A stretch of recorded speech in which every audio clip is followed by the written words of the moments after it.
to the ground and it fell into a natural cave, they knew that God had answered their prayers.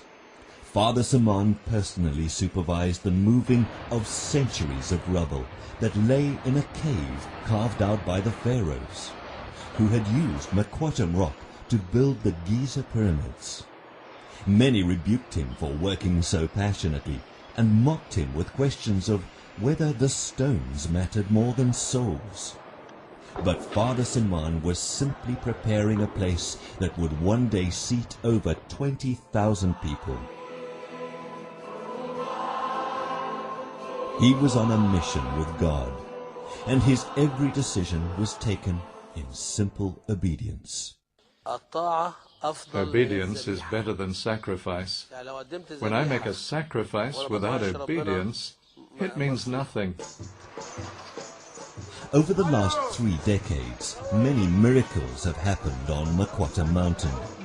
Tin shacks have been replaced with brick buildings.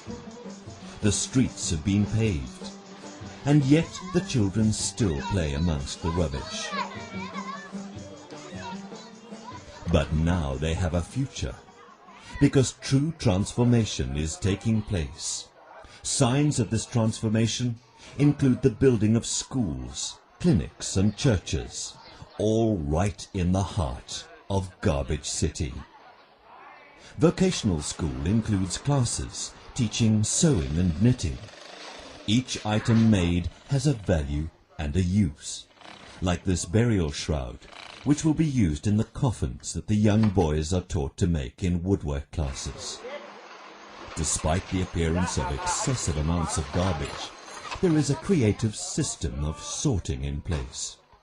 Plastics, metal and paper are gathered and transferred to large bales that are lowered from rooftops and taken into recycling rooms. Here the plastics are melted and used for recycling.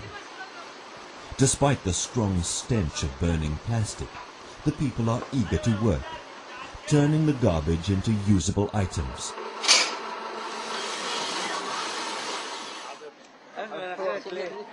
Today, walking the streets of Garbage City, people still flock to Father Seman and his colleagues, who gently move with love and compassion amongst the people.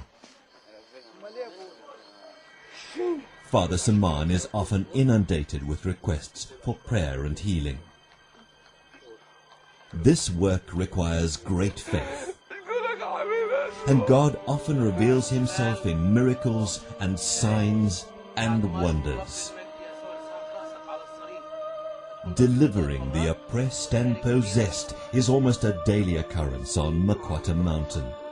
And as people find freedom in Christ, they begin to find beauty in the ashes.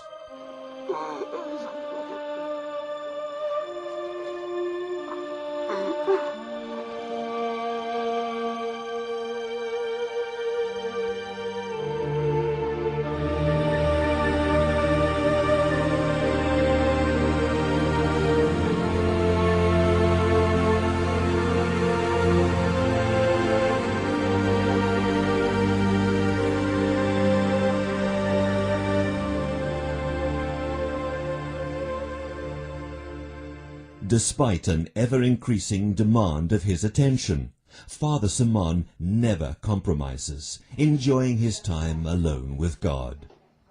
A garbage collector's job is to collect garbage from Cairo, so when one of them knows Christ, they become a light to the world, without even evangelizing his life as a testimony.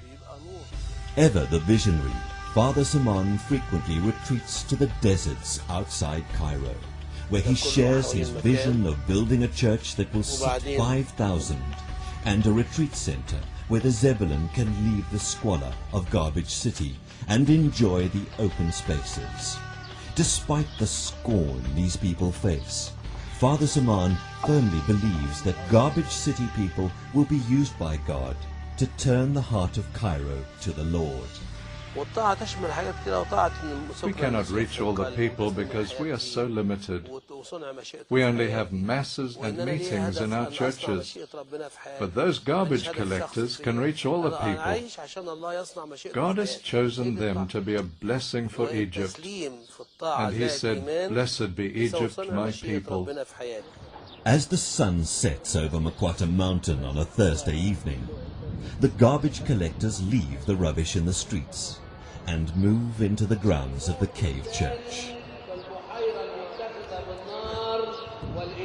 Here they gather for a time of teaching and preparation for ministry. Someone told me not to just think about myself as a garbage collector, because in Jesus my value is great. So now I'm an evangelist, and the nations come to me, and I can tell them how Jesus changed my life. Changing lives and pointing them to the Father is the goal of Father Seman's life, who has become as dear as an earthly father to the people of Garbage City. He is their arbitrator and confidant. He is a friend who sticks closer than a brother. He is their spiritual leader and companion. But to God the Father, he is simply a man who has lived a life of obedience and whose daily prayer, "More of you and less of me," has been answered. This is our time to change our world. We need to cry, to scream, to travail and groan. We need to pray day and night. And the Lord will support this work with the Holy Spirit. But we're not just talking about Jesus in words, but also with miracles, which will follow our faith, and the world will see and believe and come back to Christ.